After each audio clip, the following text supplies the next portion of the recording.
નમસ્કાર. ઇવનિંગ ન્યૂઝમાં હું ભૈરવી હેમંત આપનું હાર્દિક સ્વાગત કરું છું. બુલેટિનની શરૂઆત કરીશું હેડલાઇન્સથી. વિસાવદર વિધાનસભા પેટા ચૂંટણીમાં જામ્યો જંગ. કડીમાં ભાજપના રાજેન્દ્ર ચાવડાની કોંગ્રેસના રમેશ ચાવડા સામે ટક્કર, તો વિસાવદરમાં ભાજપ, કોંગ્રેસ અને આપ વચ્ચે ત્રિપાંખિયો જંગ. તમામ ઉમેદવારોએ વિજય મુહૂર્તમાં નોંધાવી ઉમેદવારી.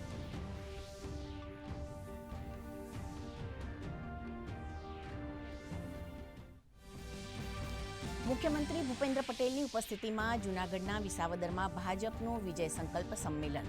મુખ્યમંત્રીએ ભાજપ કાર્યાલયને મૂક્યું ખુલ્લું. મોટી સંખ્યામાં કાર્યકરો રહ્યા ઉપસ્થિત.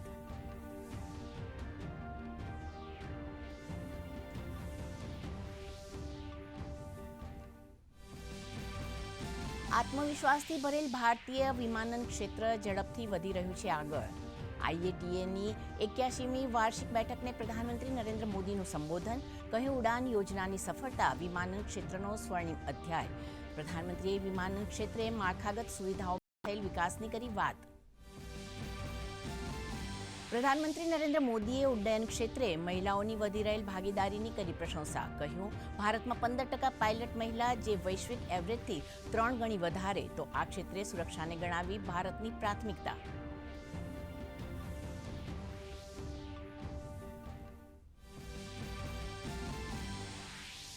પૈરાગ્વેના રાષ્ટ્રપતિ સેન્ટિયાગો પેના 3 દિવસની ભારત મુલાકાતે. પ્રધાનમંત્રી નરેન્દ્ર મોદી સાથે કરી દ્વિપક્ષીય બેઠક. પ્રધાનમંત્રી મોદીએ સેન્ટિયાગોની મુલાકાતને ગણાવી ઐતિહાસિક. કહ્યું, આતંકવાદ સામેની લડાઈમાં બંને દેશ એક સાથે.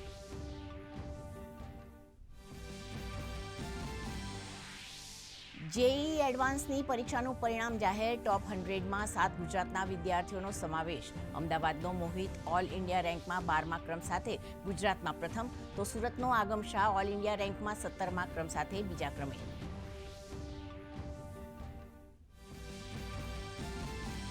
સિક્કિમના લાચેન જિલ્લામાં ભૂસ્ખલનની ઘટના. ગઈકાલે સાંજે આર્મી કેમ્પ નજીક થયેલ ભૂસ્ખલનમાં 3 જવાનના મૃત્યુ, 6 જવાન ગુમ.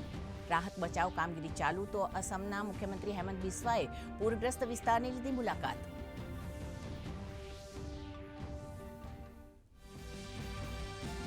પૂર્વોત્તરના રાજ્યોમાં ભારે વરસાદ અને પૂરને કારણે સ્થિતિ ગંભીર. ભારતીય સેના અને અસમ રાઇફલનું ઓપરેશન જલ રાહત 2 ચાલુ.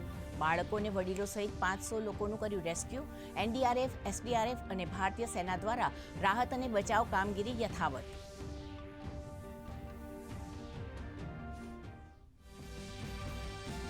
વેસ્ટર્ન ડિસ્ટર્બન્સને કારણે સૌરાષ્ટ્ર, દક્ષિણ અને ઉત્તર ગુજરાતમાં વરસાદની આગાહી. અમદાવાદ, ગાંધીનગરમાં પણ હળવા વરસાદનું અનુમાન, જ્યારે વિધિવત ચોમાસું 15 જૂન બાદ થશે સક્રિય. જોઈએ સમાચાર વિગતવાર. વિસાવદર અને કડી વિધાનસભા પેટા ચૂંટણી માટે ત્રણેય રાજનૈતિક પાર્ટીઓએ પોતાના દાવેદાર ઊભા કરતા ત્રિપાંખિયો જંગ જામ્યો છે. પેટા ચૂંટણીમાં ભાજપ અને કોંગ્રેસ બંનેએ રવિવારે મોડી રાત્રે કડી બેઠક પર ઉમેદવાર જાહેર કર્યા હતા. ત્યારે જોઈએ આ બંને બેઠકો પરનો ખાસ અહેવાલ.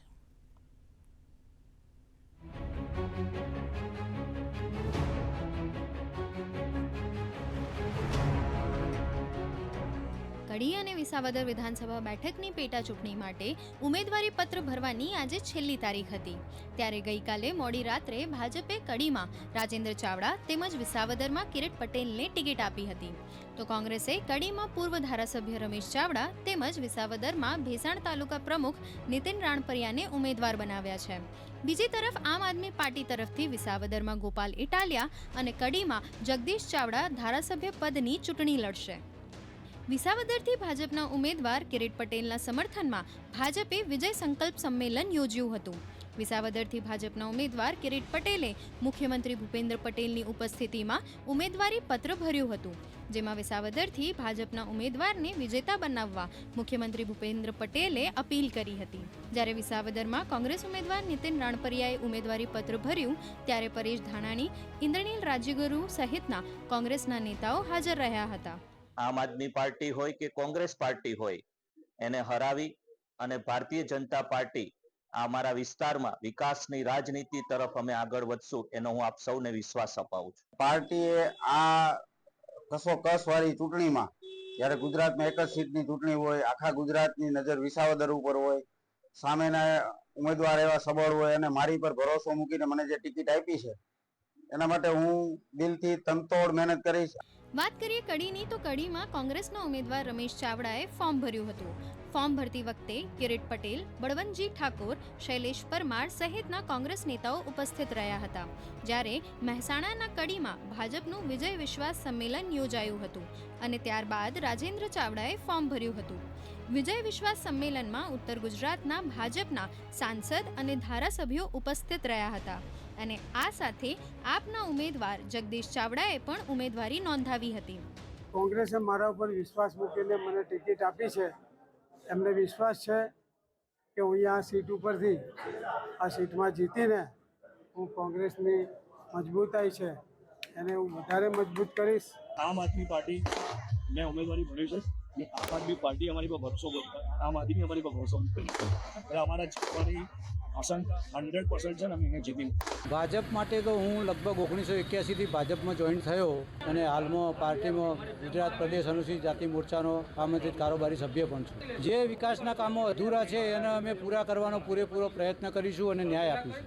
ઉલ્લેખનીય છે કે કડી અને વિસાવદર બેઠક માટે 19 જૂન 2025ના રોજ મતદાન યોજાશે અને 23 જૂનના રોજ મતગણતરી કરવામાં આવશે.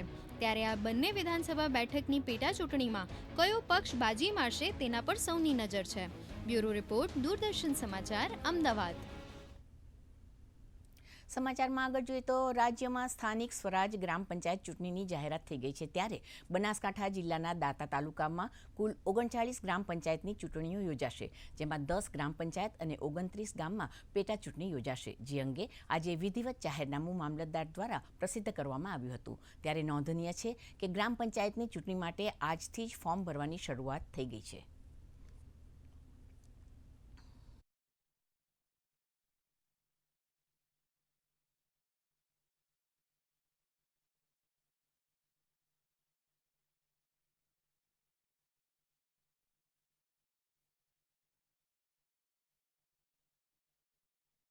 દાંતા તાલુકામાં અંબાજી સહિત દાંતા તાલુકામાં ચૂંટણી યોજાવાની છે, જેમાં દાંતા તાલુકામાં કુલ 39 ગ્રામ પંચાયતની ચૂંટણી યોજાવાની છે, જેમાં 10 ગ્રામ પંચાયતોમાં આખી સરપંચ તથા વોર્ડ સહિતની પૂરી ચૂંટણી યોજાશે, જ્યારે 29 ગ્રામ પંચાયતોમાં પેટા ચૂંટણી યોજાવાની છે.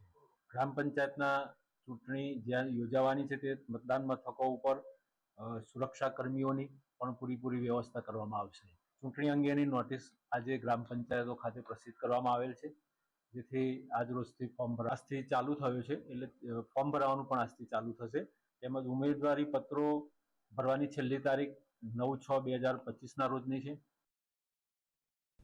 સુરેન્દ્રનગર જિલ્લામાં રેશન કાર્ડ KYCની જાગૃતિ માટે યોજના બહાર પાડવામાં આવી છે, જેમાં રેશન કાર્ડ ધારકો માટે વિતરણની મર્યાદા આગામી 5 જૂન સુધી લંબાવી દેવામાં આવી છે. ત્યારે આ અંગે મામલતદારે કાર્ડ ધારકોને વહેલી તકે KYC કરવા માટે અપીલ કરી હતી.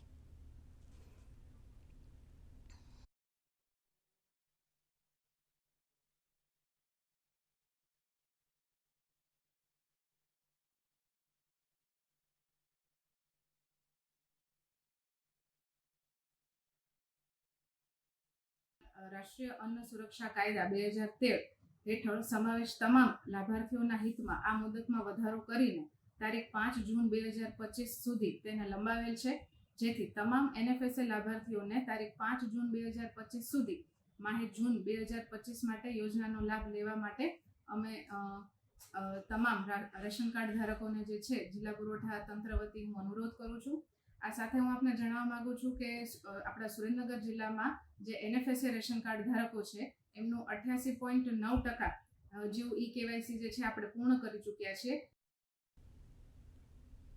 પાટણ જિલ્લામાં પ્રધાનમંત્રીના કેચ ધ રેઇન અભિયાન અંતર્ગત પાણીનું જળસ્તર વધારવા કામગીરી હાથ ધરવામાં આવી છે, જેમાં વરસાદી પાણીને જમીનમાં ઉતારવા અને જળસ્તરને ઊંચું લાવવા સિંચાઈ વિભાગ દ્વારા તળાવો અને ચેકડેમ તૈયાર કરવામાં આવ્યા છે. જિલ્લામાં 10,000 ખાડાઓ ખોદવા, બંધ બોર રિચાર્જ કરવા અને તળાવો ઊંડા કરવાનું ખાસ આયોજન કરવામાં આવ્યું છે. આ અંગે કેબિનેટ મંત્રી બળવંતસિંહ રાજપૂતે જણાવ્યું હતું કે આ કાર્યમાં ધારાસભ્યની 50 લાખની ગ્રાન્ટનો પણ ઉપયોગ કરવામાં આવશે.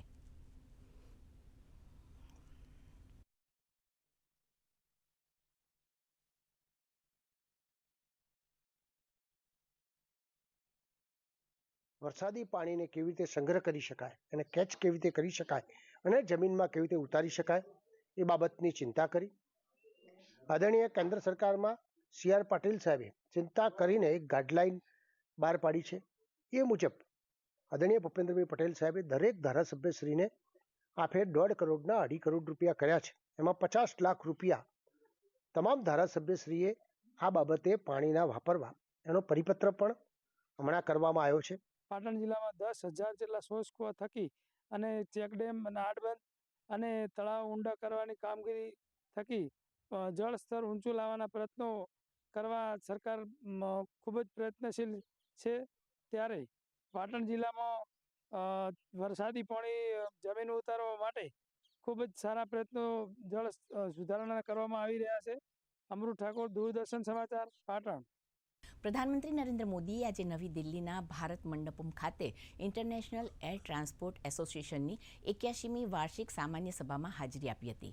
આ કાર્યક્રમ ઉડ્ડયન ઇકોસિસ્ટમના ભારતના નોંધપાત્ર પરિવર્તન અને દેશના સામાજિક આર્થિક વિકાસમાં તેના યોગદાનને પ્રદર્શિત કરશે, જેમાં એરલાઇન અર્થશાસ્ત્ર, હવાઈ જોડાણ, ઉર્જા સુરક્ષા, ટકાઉ ઉડ્ડયન ઇંધણ ઉત્પાદન, કાર્બન ઉત્સર્જન ઘટાડવા માટે ધિરાણ અને નવીનતાનો સમાવેશ થાય છે. આ પ્રસંગે પ્રધાનમંત્રીએ કહ્યું કે વૈશ્વિક હવાઈ પરિવહન ઉદ્યોગમાં ભારતના ઉડ્ડયન ક્ષેત્રની અગ્રણી ભૂમિકા છે. ભારત વૈશ્વિક એરોસ્પેસ કામગીરીમાં અગ્રણી શક્તિ તરીકે ઉભરી રહ્યું છે. હવે ભારત વિશ્વનું ત્રીજું સૌથી મોટું સ્થાનિક ઉડ્ડયન બજાર બની ગયું છે.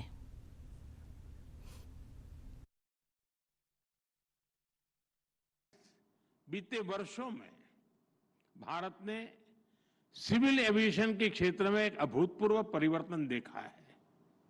आज भारत दुनिया का तीसरा सबसे बड़ा डोमेस्टिक एविएशन मार्केट है. हमारी उड़ान योजना की सक्सेस इंडियन सिविल एविएशन का एक गोल्डन चैप्टर है. इस योजना के तहत 15 मिलियन से ज्यादा यात्रियों को सस्ती एयर ट्रैवल की सुविधा मिली है. हमारी एयरलाइंस भी लगातार डबल डिजिट ग्रोथ हासिल कर रही है. भारत और विदेशी एयरलाइंस को मिलाकर हर साल करीब 24 करोड़ यात्री 240 मिलियन पैसेंजर्स हमारे यहाँ उड़ान भरते हैं.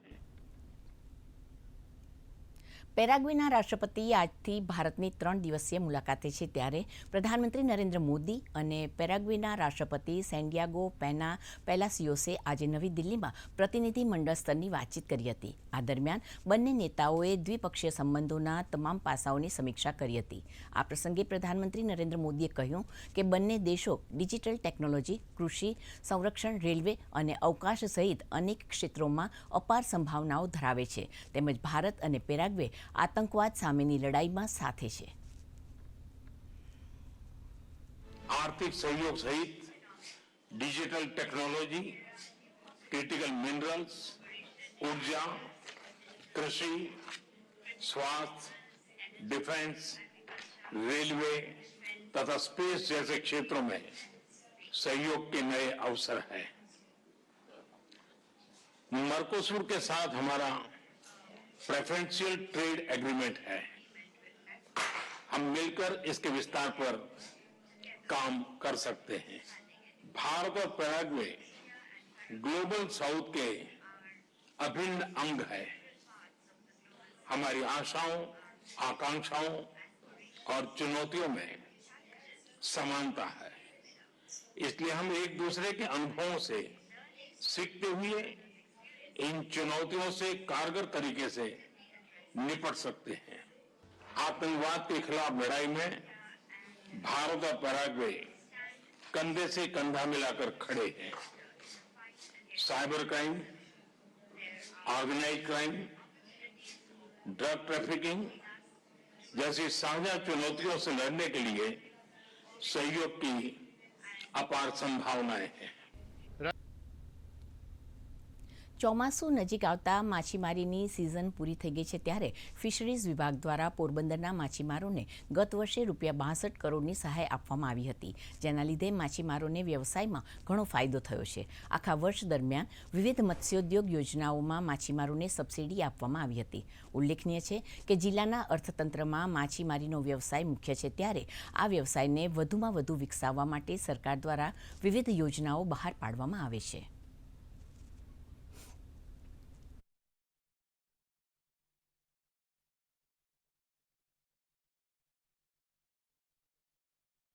કુલ લગભગ 8 થી 10 પ્રકારની અલગ અલગ સબસિડીઓ માછીમારોને આપવામાં આવે છે. એની અંદર વાત કરીએ તો ગત નાણાકીય વર્ષમાં કુલ લગભગ 800 માછીમારોને આપણે સબસિડી આપેલ છે અને એની અંદર લગભગ 10 કરોડ જેટલો ખર્ચો કરવામાં આવ્યો હતો. વધુમાં વાત કરું તો માછીમારી જે મોટી બોટો છે, ટ્રોલિંગ બોટો, એને ડીઝલ સબસિડી આપવામાં આવે છે. તો એ ડીઝલ સબસિડીની વાત કરીએ તો ગત લગભગ નાણાકીય વર્ષમાં 1700 જેટલા માછીમારોએ આ ડીઝલ સબસિડીનો લાભ લીધો હતો અને એની અંદર લગભગ કુલ 50 કરોડ જેવો આશરે ખર્ચ થયેલ છે. ત્રીજી વાત કરીએ તો જે નાના માછીમારો છે, જે પિલાણા ધારક છે, એ પિલાણા માછીમારો દ્વારા પેટ્રોલ ઉપર સબસિડી સરકારશ્રી દ્વારા આપવામાં આવે છે. આ સબસિડીની વાત કરીએ તો લગભગ 2500 જેટલા પિલાણા માલિકોએ પેટ્રોલ સબસિડીનો ગત વર્ષમાં લાભ લીધેલ છે.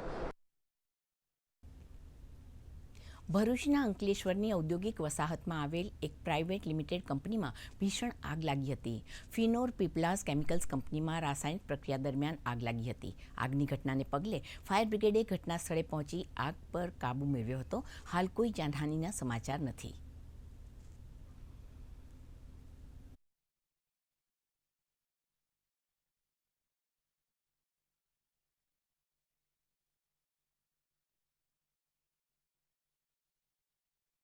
આજરોજ અંકલેશ્વર જીઆઈડીસી કેમિકલ કંપનીમાં અચાનક આગ 12:30 જેટલા સુમારે લાગી હતી અને આગ કયા કારણસર લાગી તે જાણી શકાયેલ નથી.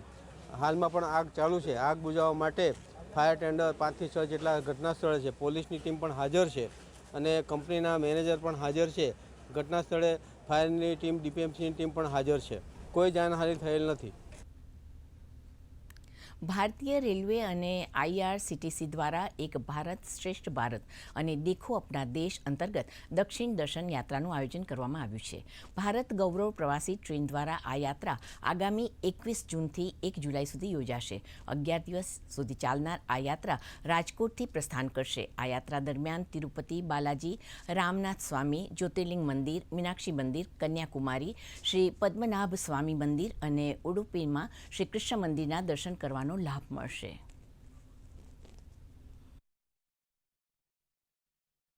हमने एक भारत गौरव ट्रेन शुरू करी है जो साउथ इंडिया लेके जाएगी.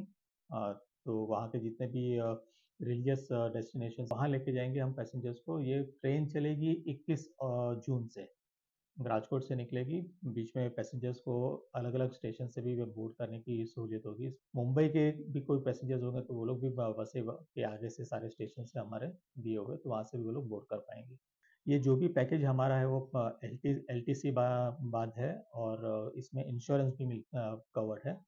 कोई भी एक्सीडेंट है या कोई बीमार हो गया, कुछ हो गया, तो उसको हम लोग टेक केयर कर लेंगे.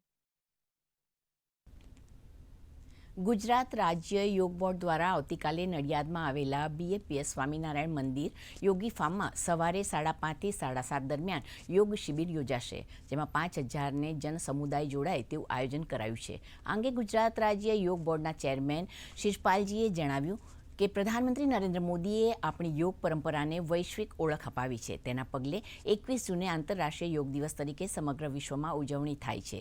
ગુજરાતના મુખ્યમંત્રી ભૂપેન્દ્રભાઈ પટેલે મેદસ્વીતા મુક્ત ગુજરાત, સ્વસ્થ ગુજરાતનો સંકલ્પ લીધો છે. તેના પગલે ગુજરાત યોગ બોર્ડ દ્વારા પણ આ સંકલ્પ લોકો સુધી લઈ જવા યોગ શિબિરો યોજી લોકોને યોગ માટે જાગૃત કરવામાં આવી રહ્યા છે. ગુજરાત રાજ્ય સરકારે, ગુજરાત રાજ્યના મુખ્યમંત્રી આદરણીય ભૂપેન્દ્રભાઈ પટેલે વિધાનસભામાં ઘોષણા કરી કે આ વર્ષ અમે સ્વસ્થ ગુજરાત, મેદસ્વીતા મુક્ત ગુજરાત અભિયાન તરીકે આખા ગુજરાતમાં સેલિબ્રેશન કર્યું છે. ગુજરાત રાજ્ય યોગ બોર્ડે એ સંદર્ભમાં મેદસ્વીતા મુક્ત કરવા માટેના અભિયાન આખા ગુજરાતમાં ચલાવ્યું છે અને કાલે નડિયાદ મહાનગરપાલિકામાં 3 જૂન ન્યૂ BPS મંદિર યોગી ફાર્મ પાસે એક મોટા યોગ શિબિરનું આયોજન કર્યું છે. તો મિત્રો યોગ અમને સ્વાસ્થ્ય આપે છે, યોગ અમને શક્તિ આપે છે, યોગ શારીરિક અને માનસિક રોગોથી મુક્તિ આપે છે. રાજ્ય સરકારના નાણાં વિભાગ અને ભારતીય ડાક વિભાગ વચ્ચે થયેલ સમજૂતી મુજબ પેન્શનરો માટે ડિજિટલ જીવન પ્રમાણપત્ર નિઃશુલ્ક કાઢી આપવામાં આવી રહ્યું છે. ત્યારે વડોદરા શહેરમાં પણ પોસ્ટ વિભાગની વિવિધ કચેરીઓમાં ડિજિટલ લાઈફ સર્ટિફિકેટ કાઢી આપવામાં આવે છે. ઉપરાંત વયસ્ક અને અશક્ત પેન્શનરોને ઘરે જઈને ડીએલસી જનરેટ કરી આપવામાં આવી રહ્યા છે. વડોદરા પશ્ચિમ વિભાગની 258 ગ્રામીણ પોસ્ટ ઓફિસ તેમજ શહેરી અને તાલુકા કક્ષાની 35 પોસ્ટ ઓફિસ દ્વારા આ સેવા નિઃશુલ્ક પૂરી પાડવામાં આવી રહી છે.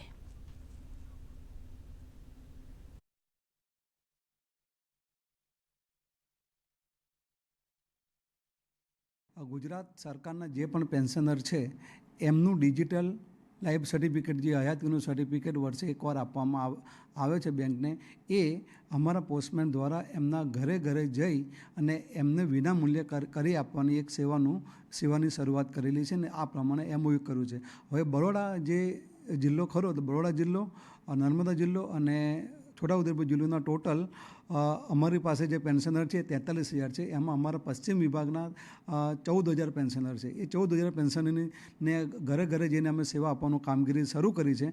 જે માણસ ઉંમરલાયક હોય, વધારે વૃદ્ધત્વ થયેલા હોય, કોઈને સંભળાતું ના હોય, આ બધાને બેઠા ઘેર બેઠા સેવા મળે, એ અતિશય ધ બેસ્ટ કહેવાય. આવી સગવડ તો અમને મળી છે, તે અમને તો એવું જ લાગે છે કે અમારા લાઈફને માટે ઘણું સુંદર. હવે અમારે બેંકમાં કોઈ પણ જગ્યાએ ધક્કા ખાવાના કંઈ નહીં, અને રૂબરૂ એટ અ મોમેન્ટ સર્ટિફિકેટ અમને હયાતીનું મળી જાય. અમદાવાદ શહેરમાં કોરોના કેસોમાં વધારો થઈ રહ્યો છે. શહેરમાં કુલ 197 એક્ટિવ કેસો છે, તેમજ કોરોનાથી 2 મહિલાના મૃત્યુ થયા છે. આ અંગે અમદાવાદ હેલ્થ ઓફિસર ભાવિન સોલંકીએ વિગતે માહિતી આપી હતી.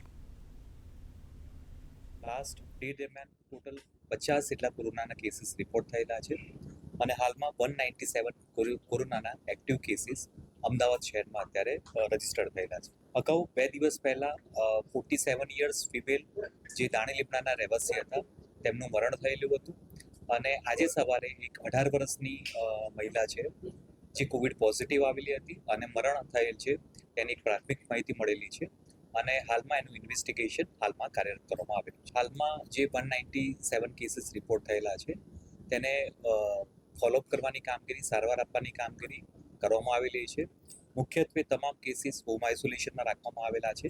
4 થી 5 પેશન્ટનું એડમિશન કરવામાં આવેલું છે, તેમજ આ જે પોઝિટિવ પેશન્ટ આવેલા હોય તેને જીનોમ સિક્વન્સિંગની કામગીરી પણ હાથ ધરવામાં આવેલી છે. દર્શક મિત્રો, સમાચાર પછી થોડી વારમાં જ આપ જોઈ શકશો આપણા મુદ્દા આપણી વાત કાર્યક્રમ, જેમાં ચર્ચા કરવામાં આવશે પ્રધાનમંત્રી સ્વનિધિ યોજના, સ્વનિધિથી સમૃદ્ધિ સુધીના 5 વર્ષ. એ માટે સ્ટુડિયોમાં આપણી સાથે ઉપસ્થિત રહેશે bank of બરોડાના chief manager Vijay Patel તેમજ યોજનાના લાભાર્થી. તો જોતા રહો DD ગિરનાર. અને આ સાથે ઇવનિંગ ન્યૂઝ સમાપ્ત થયા. નમસ્કાર.